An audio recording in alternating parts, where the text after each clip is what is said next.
और सीधे आपको ले चलते हैं टिहरी गढ़वाल, जहां पर उत्तर प्रदेश के मुख्यमंत्री योगी आदित्यनाथ जनसभा को संबोधित कर रहे हैं। क्या कुछ कह रहे हैं, सुन लेते हैं। के अंदर आज हम सबको देखने को मिल रही है, वर्ल्ड क्लास यूनिवर्सिटी की स्थापना हो रही है और गरीब कल्याणकारी योजनाओं की तो कोई सानी नहीं।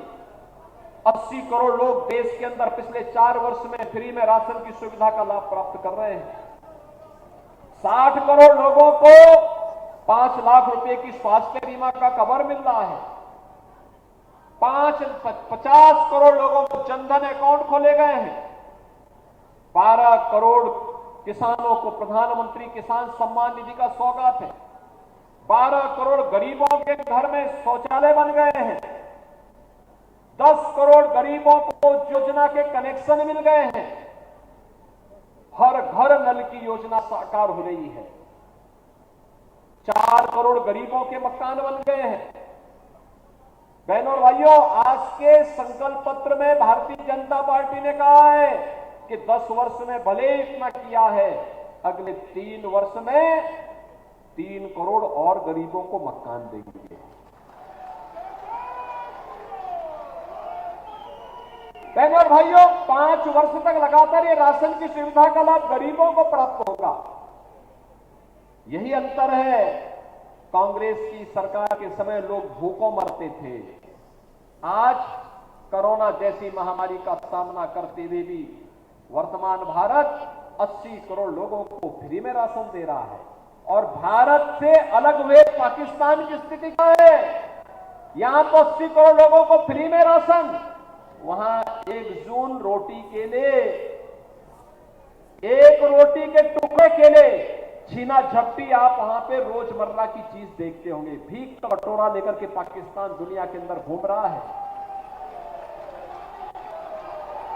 बहनों और भाइयों, यही है। एक तरफ नेशन फर्स्ट के साथ मोदी जी है और दूसरी तरफ कांग्रेस नेतृत्व में फैमिली फर्स्ट को लेकर के इन लोगों की कोई प्राथमिकता नहीं। इनके समय युवा बेरोजगार होता था, आज युवा के लिए रोजगार की व्यवस्था है। उनके समय जातिवाद का नंग तांडव होता था, आज राष्ट्रवाद का अलग जगाया जा रहा है।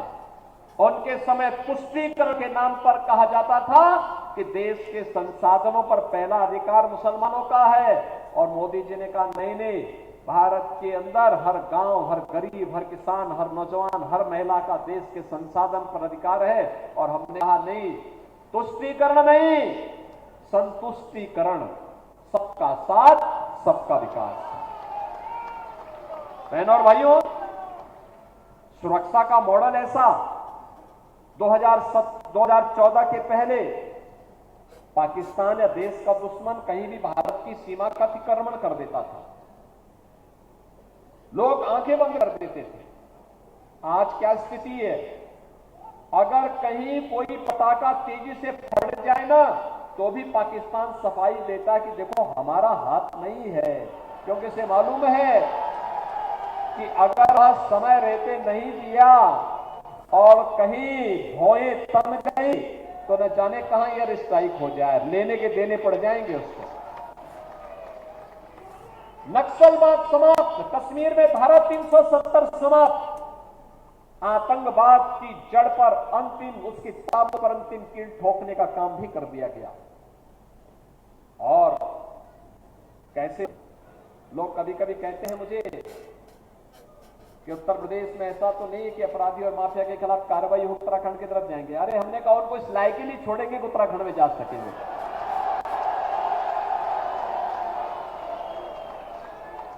लोग कहते हैं जेल भेज जाएंगे फिर करेंगे। अरे हमने कहा जेल जाने के पहले जहन्नुम के रास्ते खुले होंगे उनके, चिंता मत करो। और इसलिए भाइयों, मैं आपके बीच आया हूं आपसे कहने के लिए, टिहरी की ये प्रतिष्ठित सीट बहुत मायने रखती है। महाराजा मानवेंद्र शाह जी ने कई बार यहां का प्रतिनिधित्व किया। भगवान बद्रीशाल और केदारनाथ धाम के प्रतिनिधि के रूप में यहां की जनता जनार्दन उन्हें सम्मान देती रही है। और बहनों और भाइयों, ये है विरासत का सम्मान। विरासत को हम इस रूप में सजो करके रखे रहे।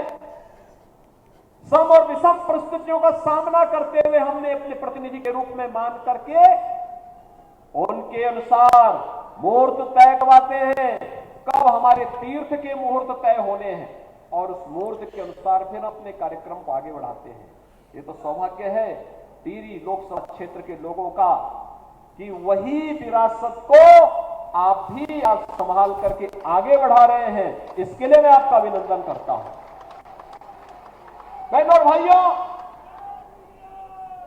यही तो विरासत और विकास का अद्भुत संयोग आज भारत को दुनिया के अंदर एक विशिष्ट स्थान दे देता है। लोग इसी चीज को लेकर के, लोगों को पता ही नहीं। देखो ने कांग्रेस के लोग क्या कहते थे? कहते थे राम हुए ही नहीं, और जब हमने राम मंदिर बनवा दिया, मोदी जी के नेतृत्व में राम मंदिर बन गया, रामलला विराजमान हो गए, अब कहते राम तो सबके हैं। बोलते हैं ना, पहले कहते थे राम हुए ही नहीं, अब कहते राम तो सबके हैं। लेकिन भगवान राम का जो महोत्सव हुआ था अयोध्या में, उसमें सब फिर भाग गए थे। इन्होंने कहा नहीं, हमारा सेकुलरिज्म खतरे में पड़ जाएगा। तो बहनों और भाइयों, जो आपकी आस्था का सम्मान नहीं कर सकते हैं, तो फिर जो देश को समस्या देते हो, देश के अंदर जो भी समस्या हो, आतंकवाद की, नक्सलवाद की, भ्रष्टाचार की, अराजकता की, जातिवाद की, ये सारी की सारी समस्या तो कांग्रेस की देन है। तो फिर इस समस्या को ढो करके ले चलने की आवश्यकता क्या? चुनाव एक आपके सामने अवसर है, और इस चुनाव में बिना किसी उसके हमें देश के नेतृत्व को देखना है। पूरा देश मोदी जी पर भरोसा कर रहा है, विश्वास कर रहा है। एक ही आवाज है पूरे देश के अंदर, और वह आवाज है कि फिर एक बार और उत्तर प्रदेश और उत्तराखंड में तो एक ही आवाज आ रही है, जो राम को लाए हैं हम उनको लाएंगे। तो जब सारी समस्या का समाधान एक ही, यानी सारी बीमारी का एक ही दवा, वह है राम नाम।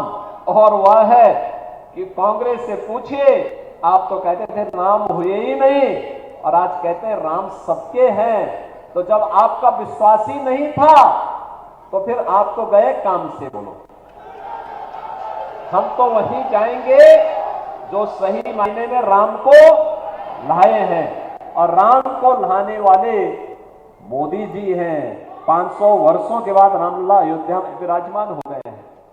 और बहनों भाइयों, इसीलिए आज मैं आपके पास आया हूं। आज आप देखते होंगे, क्योंकि उत्तराखंड से जब आप दिल्ली या लखनऊ की तरफ आते हैं और नीचे चलते हैं, पहले होता क्या था? उत्तर प्रदेश में 17 के पहले कर्फ्यू लगा रहता था। 2-2 महीना, 3-3 महीने तक कर्फ्यू, कोई सुरक्षित नहीं था। पिछले 7 वर्ष में दंगा नहीं हुआ, कर्फ्यू भी नहीं लगा। आज तक कावड़ यात्रा निकलती है शानदार तरीके से। ये भाजपा के कारण हुआ। या जो परिवर्तन आज आपको देखने को मिल रहा है देश के अंदर भी, ये सच है। विकास हो, सुरक्षा हो, सुशासन हो, ये पूरा मॉडल मोदी जी ने दिया। मोदी जी नेतृत्व करता है। लेकिन बहनों और भाइयों, इसका श्रेय देश की है, जिन्होंने मोदी जी को चुना, बार बार चुना। क्योंकि आपका एक वोट जब सही हाथ सही जगह जाता है, सही पार्टी को जाता है, तो बहनों और भाइयों आपको सुरक्षा भी देता है, देश को समृद्धि भी देता है, सुशासन का मॉडल भी देता है, और हमारी विरासत को सम्मान भी देता है। गलत दिशा में जाता है, आतंकवाद पनपता है, अराजकता पनपती है, भ्रष्टाचार पनपता है, कुशासन पनपता है, पहचान का संकट खड़ा होता है। यही तो कांग्रेस ने दी थी, यही संकट देश को कांग्रेस ने दिया था। और इसीलिए मैं आया हूं। कोई संदेह नहीं, किसी को कोई संदेह नहीं कि टिहरी से महारानी साहिबा चुनाव जीतेगी, कोई संदेह नहीं। आपका उनके साथ टिहरी लोकसभा सीट का राज परिवार के साथ एक अटूट संबंध है, अटूट संबंध है। ये तो मेरा सौभाग्य है कि मैं कई बार हम लोग संसद में महाराजा मानवेंद्र शाह जी के साथ में मुझे संसद में कई बार सांसद के रूप में कार्य करने और उन्हें नजदीक से समझने का अवसर मिला। उन्होंने भारत की सेना में भी एक कमीशन अधिकारी के रूप में काम किया। उनके अंदर वही जज्बा था, इतिहास के प्रति, संस्कृति के प्रति, भारत की विरासत के प्रति उनके मन में अटूट भाव था। और वही भाव आज भी ये परंपरा आगे लेकर के भारत के विरासत और विकास के प्रधानमंत्री मोदी जी के विजन के साथ जुड़ करके उसे मिशन के रूप में जमीनी धरातल पर उतारना चाहती है। और इसके लिए यहां पर प्रधानमंत्री मोदी जी ने उत्तराखंड वासियों से जो आह्वान किया है, उन्होंने कहा उत्तराखंड में 5 लोकसभा सीट है, पंचकमल उत्तराखंड में खिलने चाहिए। तैयार है? तैयार है ना? हर कमल खिलेगा, सहमत है ना?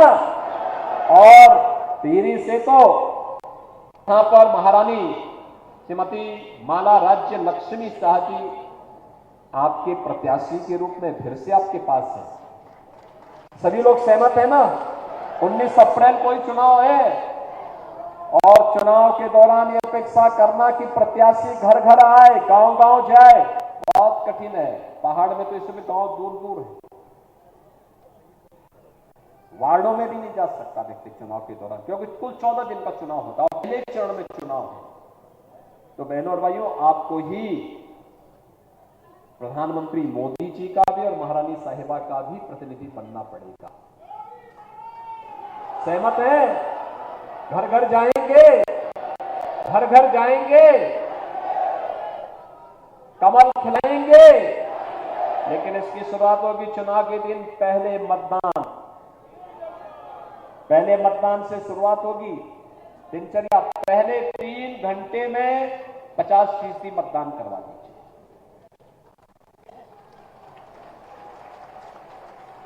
तो कांग्रेस की बमबाजी नहीं चलेगी फिर, तब हर हर बम बम होगा। और उत्तराखंड में 5 सीटों पर हर हर बम बम के नाम के साथ 5 सीटों पर कमल खिलाने का काम करना है। सहमत है ना? सहमत है? तो मेरे साथ बोलेंगे, भारत माता की, भारत माता की, भारत माता की।